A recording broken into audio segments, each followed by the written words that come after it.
Hello नमस्कार दोस्तों, मेरा नाम है अजय और आप देख रहे हैं मेरा चैनल अजय कुमार TR।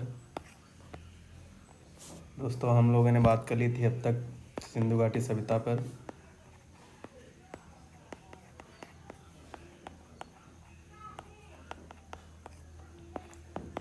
ऋग्वैदिक काल को हम देख रहे थे, उसके कुछ सामान्य बिंदुओं पर चर्चा कर ली थी। आज हम देखेंगे ऋग्वैदिक काल, उसके समाज देखेंगे, धर्म देखेंगे, कला देखेंगे, मतलब सारे डायाम की कृषि, अर्थव्यवस्था, ये सारी चीज़ें देखेंगे। तो आइए चलते हैं, आगे बढ़ते हैं।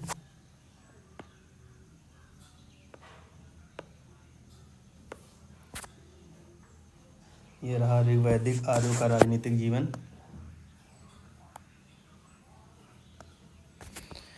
ऋग्वैदिक समाज एक आदिवासी समाज था।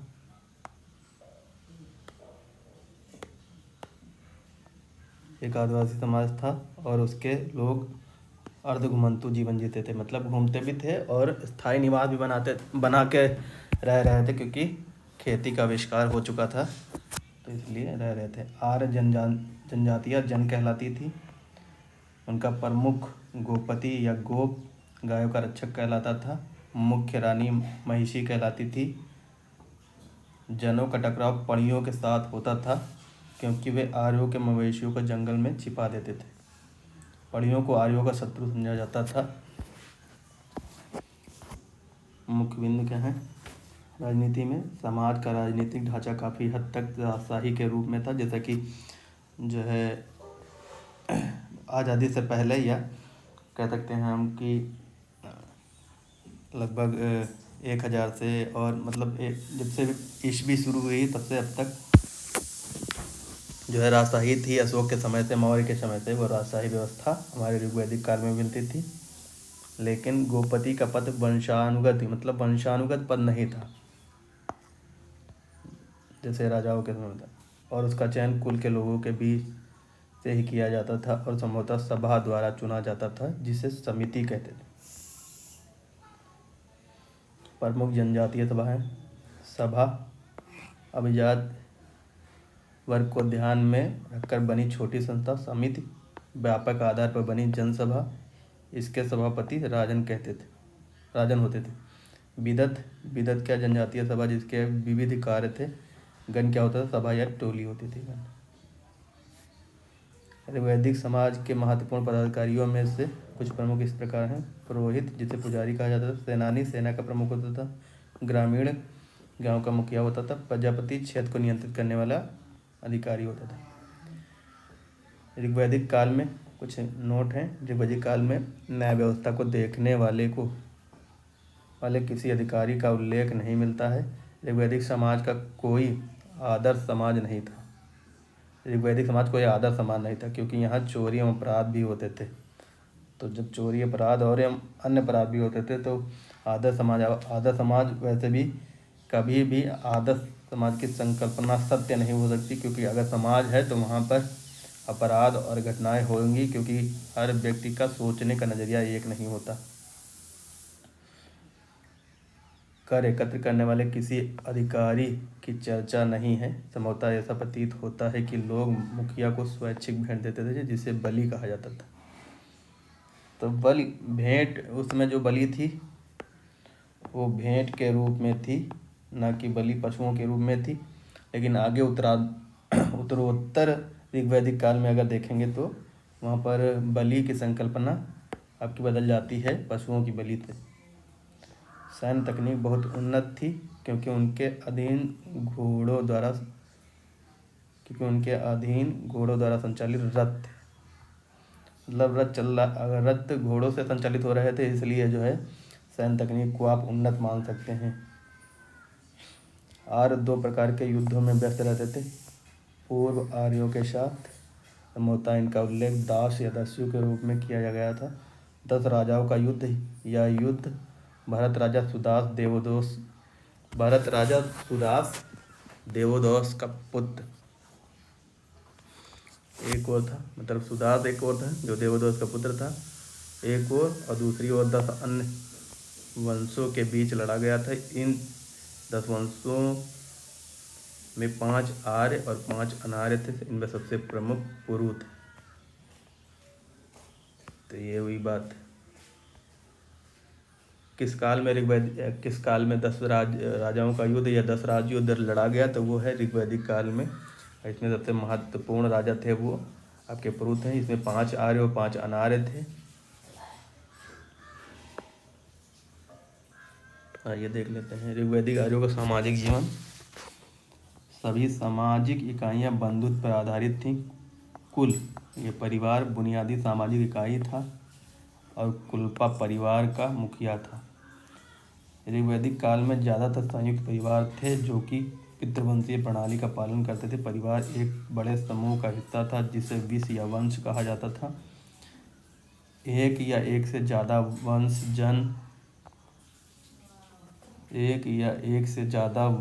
जन या जनजाति बनाते थे। जन सबसे बड़ी सामाजिक इकाई थी। समाज का स्वरूप सत्तात्मक था। हालांकि स्त्रियों को समाज में महत्वपूर्ण स्थान था क्योंकि वह शिक्षित थी और उनकी पहुंच सभा तक थी। वह स्तुतियों की रचना करती थी और उपनयन प्राप्त करती थी। स्त्रियां विदत की सभाओं में भाग लेती थीं। लड़कियां अपना जीवन साथी चुनने के लिए स्वतंत्र थी, मतलब आज़ादी थी लड़कियों को। ऋग्वेद में नियोग और विधवा विवाह के कुछ प्रमुख उदाहरण मिलते हैं। नियोग का क्या मतलब होता है? नियोग का मतलब होता है कि अगर बड़े भाई की मृत्यु हो जाए,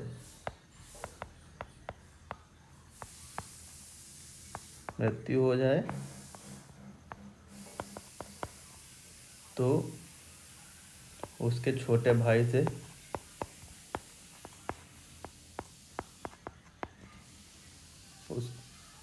उसकी बड़े भाई की पत्नी से विवाह करवा दिया जाए, ये होता निवाह। और विधवा विवाह भी यहाँ शुरू हो गया था। तो ये सामाजिक बुराइयों को दूर करने की बहुत अच्छी प्रथा थी एक हिसाब से देखा जाए अगर।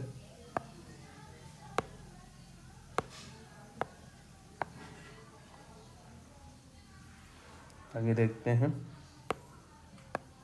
बाल विवाह, सती प्रथा एवं पर्दा प्रथा का कोई उदाहरण नहीं मिलता। मतलब ऋग्वैदिक समाज एक आदर्श समाज भले ही नहीं था, लेकिन समाज बेहतर ढंग से जी रहा था। उसने नियोग प्रथा शुरू की, विधवा विवाह शुरू किया, बाल विवाह को रोका, सती प्रथा को रोका, पर्दा प्रथा की मान्यता नहीं थी। ये सारी चीज़ें नहीं थी। तो कह सकते हैं समाज काफ़ी उन्नत था, और भले ही आदर्श समाज था या नहीं। आमतौर पर एक स्त्री से विवाह का प्रचलन था, लेकिन ऋग्वेद में बहुविवाह और बहुपतित्व के प्रसंग मिलते हैं। मतलब दोनों तरफ से थे कि अगर कोई व्यक्ति कई विवाह कर सकता है तो एक पत्नी के कई पति भी हो सकते हैं। वही बहुपतित्व की व्यवस्था थी। ये बहुपतित्व का मतलब होता था कि अगर किसी परिवार में मान लीजिए सबसे बड़े बेटे की शादी हो गई, तो वही पत्नी उसके अन्य भाइयों की भी पत्नी होगी। जैसा कि आपने महाभारत में देखा था, कुंती का विवाह हुआ था अर्जुन के साथ, लेकिन क्योंकि अर्जुन ने जीत के लाए थे, फिर उनकी माता ने बोल दिया था कि जो लाए हो आपस में बांट लो। उनके मुख से निकल गया था बिना देखे, क्योंकि वो गुच्छा लेके आए थे। तो वो एक तरह से बहुपतित्व को ही दर्शाती हैं। तो वही व्यवस्था। और इसमें बहुपतित्व में क्या होता था कि 4 भाई हैं, बड़े भाई की शादी हो गई तो वो चारों भाइयों की पत्नी कहलाएगी। ऋग्वेद में बेटियों के लिए कोई राय प्रस्तुत, यानी कि बेटियों की संकल्पना इतनी मजबूत नहीं थी, क्योंकि बेटियों की मानता थी कि अगर स्तुति कर रही हैं, वंदना कर रही हैं, जैसे आज की स्त्रियां भी आपको दिखाई देंगी कि जो है बेटियों की कामना ज़्यादा करते हैं कि हमें पुत्र मिले, बेटा मिले, और लड़कियों की वंदना नहीं की गई। उस समय का एक रीजन था क्योंकि वहाँ लड़ाई झगड़े बहुत होते थे। तो लड़ाई झगड़ों के लिए बेटों की चाह व्यक्त की जाती थी पुत्रों के जन्म के पीछे संभावित करने। जैसे कि मैंने बताया, लड़ाकू प्रवृत्ति का समाज था, मतलब लड़ाई झगड़े होते रहते थे।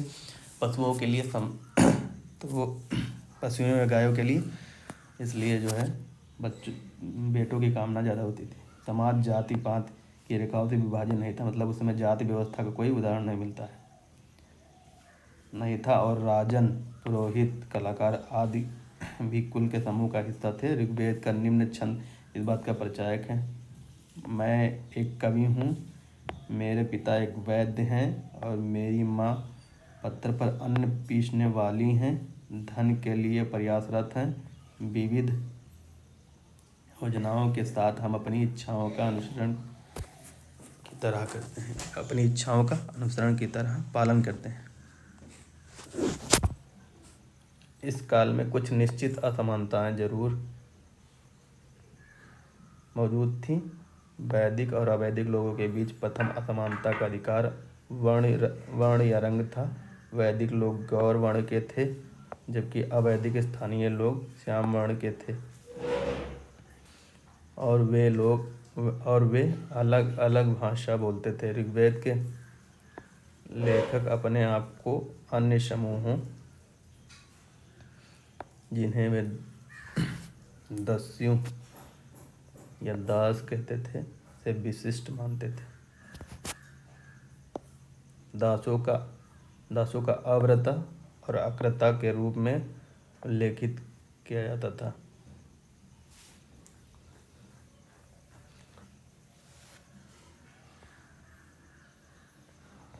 यद्यपि सामाजिक रूप से संगठित वर्ण व्यवस्था का प्रचलन नहीं था, जनजातीय तत्व समाज में काफ़ी मजबूत थे। फिर भी अब ऋग्वैदिक समाज को पूरी तरह समान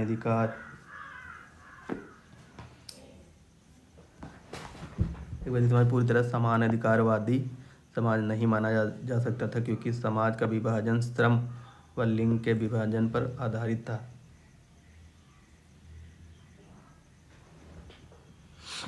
विभाजन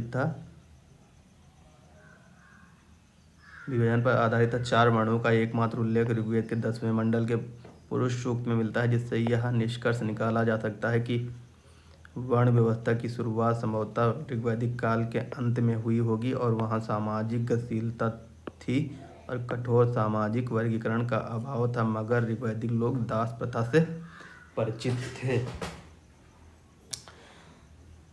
तो यहाँ जैसे मैंने बात की, क्या है,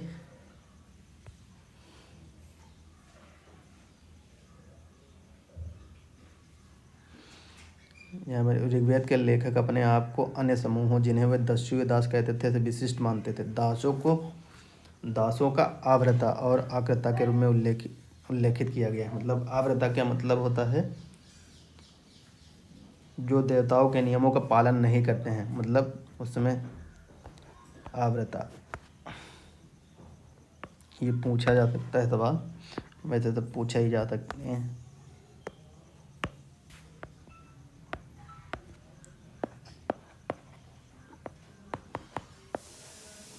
आव्रता जो देवताओं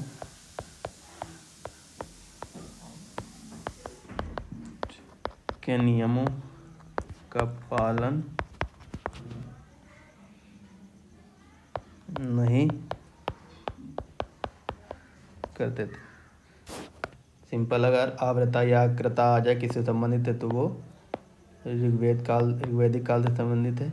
और आकृता क्या कहलाता है, या आकृतु वे जो यज्ञों का निष्पादन नहीं करते, मतलब शूद्र मान लीजिए, नहीं करते, क्योंकि उन्हें अधिकार ही नहीं था उस समय कि वो ये सारी चीज़ें कर सकें। आगे बढ़ते हैं, अर्थव्यवस्था देख लेते हैं ऋग्वैदिक काल की।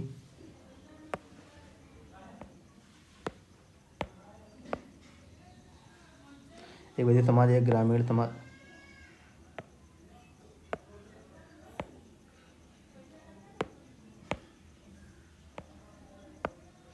ऋग्वैदिक समाज एक ग्रामीण समाज था, इसलिए पशुपालन उनकी प्रमुख गतिविधि थी। धन का मुख्य पैमाना पशु थे और धनी व्यक्ति गोमत के नाम से जाना जाता था, जिसका अर्थ होता वह व्यक्ति जिसके पास बहुत से पशु होते थे। गौ शब्द जिसका अर्थ गाय होता है। बड़ी संख्या में शब्द निकले हैं। यह जानना भी जरूरी है कि पुजारियों को दान स्वरूप भूमि नहीं, मुख्यतः गायों और महिला दासों को भेंट किया जाता था, जो पशुचारणता का महत्व उजागर करता है। व्यापार और वाणिज्य के बहुत कम साक्ष्य मिलते हैं और वहाँ जमीन के स्वामित्व पर आधारित किसी भी निजी संपत्ति का कोई सिद्धांत नहीं था। संसाधन के उपयोग का अधिकार पूरे वंश का था। मुद्रा की इकाई निष्क कहलाती थी, मतलब उस समय जो मुद्रा की इकाई थी वो निष्क थी, जो सोने की बनी होती थी। आदान प्रदान का प्रतिमान वस्तु विनिमय था और गाय मूल की एक महत्वपूर्ण इकाई थी। वहाँ राजस्व की कोई नियमित प्रणाली नहीं थी और राज्य का भरण पोषण प्रजा द्वारा किए गए स्वैच्छिक उपहारों, बलि और युद्धों में जीते गए उपहारों से होता था। उपहारों के आदान प्रदान और पुनर्वितरण की ऋग्वैदिक समाज में एक महत्वपूर्ण आर्थिक भूमिका थी। ऐसे आदान प्रदान अर्पण कहलाते थे, जो न केवल व्यक्तिगत स्तर पर बल्कि सामूहिक स्तर पर किए जाते थे। आर्थिक वस्तुओं के अलावा इसमें अन्य वस्तुएं भी शामिल थी, जैसा कि स्त्रियां, भद्रता, आतिथ्य और सैन्य। पुरोहित अपनी अनुष्ठान संबंधी सेवाओं के बदले में दान और दक्षिणा, यज्ञ संबंधी प्रसाद प्राप्त करते थे। स्थानांतरित कृषि का चलन था और जंगलों को जलाने के लिए आग का इस्तेमाल किया जाता था, जिससे भूमि के हिस्सों को साफ करके जोता जाता था। मतलब स्थानांतरित कृषि की व्यवस्था थी, मतलब लोग कभी यहाँ कृषि कर रहे थे, कभी वहाँ भी अलग अलग जगह पर कृषि कर रहे थे। इस तरीके की व्यवस्था थी। यव या जौ के अतिरिक्त किसी अन्य अनाज का उल्लेख नहीं मिलता है, मतलब उल्लेख नहीं मिलता है। ऋग्वैदिक लोग लकड़ी के हल जैसे फल, लंगल, सिर का प्रयोग करते थे। लकड़ी के हल का प्रयोग होने लगा था। कहाँ? ऋग्वैदिक काल में। वैदिक देवता इंद्र का उल्लेख उर्वरा जीत के रूप में भी किया जाता था।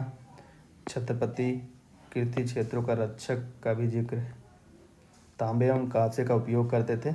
आयस का उपयोग, आयस जैसे उत्तर वैदिक काल में लोहे के लिए उपयोग होगा, मतलब उत्तर वैदिक काल में लोहे के लिए उपयोग होगा, लेकिन आयस का शब्द यहाँ तांबे एवं कांसे के लिए किया जाता था।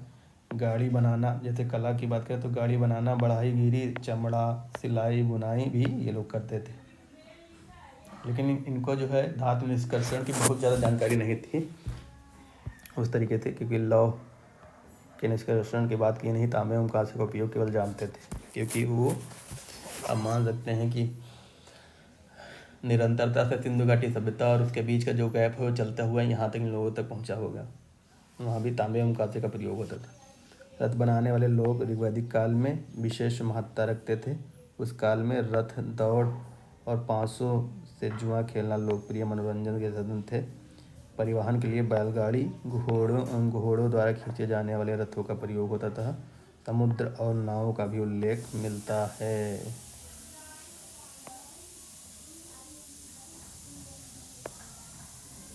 ऋग्वैदिक धर्म। पूर्व वैदिक कालों में ना तो कोई मंदिर था और ना ही मूर्ति पूजा का चलन था। ऋग्वेद प्राकृतिक देवताओं जैसे प्राचीन जीवात्मा के समान की स्तुति करते थे। वे प्राकृतिक शक्तियों जैसे वायु, वर्षा, जल, मेघ, गर्जन आदि की पूजा करते थे। मंदिर में पूजा कम होती थी, मतलब मंदिर का उतना प्रभाव नहीं था। नेचुरल चीज़ों के वो प्रेयर करते थे। यज्ञ भी होते थे। गाय को पूजा जाता था तथा गाय को अघन्या कहा जाता था, मतलब गाय को उस समय क्या कहते थे? अघन्य। मांसाहार एवं जानवरों की बलि का उल्लेख मिलता है, मतलब ऋग्वैदिक काल के समापन के समय तक लगभग ये सारी व्यवस्थाएं हो गई थी, मतलब मांसाहार और जानवरों की बलि शुरू हो गई थी। ऋग्वैदिक देवता क्या है? इंद्र आर्यों का महानतम देवता। 250 बार उल्लेख है ऋग्वेद में। 250 बार, मतलब मंत्रों में उल्लेख। पुरंदर किलों को तोड़ने वाला कहते थे। माघवन भी कहते थे, व्रतरहन भी कहते थे। अग्नि दूसरे सबसे प्रमुख देवता, 200 बार लगभग उल्लेख है। वरुण जल का प्रतीक है, नैतिकता की दृष्टि से सभी ऋग्वैदिक देवताओं में सर्वोच्च है। सोम 11वें मंडल में, मंत्र इन्हीं से संबंधित है। पेड़ पौधों के देवता माने जाते हैं सोम। और कौन से प्रमुख हैं? यम, रुद्र, कुषाण, सूर्य, सावित्री, मतलब देवता और देवियों की भी पूजा होती थी। अदिति, पृथ्वी, विष्णु, मारुत, वायु, अश्विन, उषा और सिनीवली, इतने लोगों की पूजा होती थी। काफ़ी देवताओं की उस समय भी पूजा शुरू हो गई थी। आगे देख लेते हैं। ये बहुत इम्पोर्टेंट है क्योंकि यहाँ से सवाल बहुत ज़्यादा बनते हैं। ऋग्वैदिक काल में प्रयोग किए जाने वाले शब्द और उसके अर्थ। गोधूली, समय का अंदाज़ा लगाना। गव्यति, दूरी का अंदाज़ा लगाना। दुहित्री, गायों को दूहने वाली बेटी। दुहित्री किसको कहते हैं? गायों को दूहने वाली दुहिता यह कहते थे। गोत्र, सगोत्री, रक्त संबंध इकाई। विष क्या होता है? वंश, सामान्य तौर पर लोग। गढ़ क्या होता था? वंशावली। ग्राम, गांव। गौरी या ग्वाला भैंस कहलाती थी। गोजित, गायों का विजेता या नायक, नायकों के लिए उपयोग, नायके लिखा। वाप माने बुआई या बोना। श्रीनी, श्री माने दराती होती, दरांती। क्षेत्र, जुते हुए खेत को क्षेत्र कहते थे। उर्वर, उपजाऊ खेत कहलाते थे। धान्य, अनाज कहलाता था, जिसे धन धान्य आदि बोलते हैं।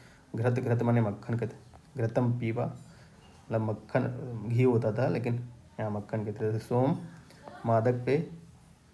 गोधना, अतिथि जिन्हें मांस खिलाया जाता था।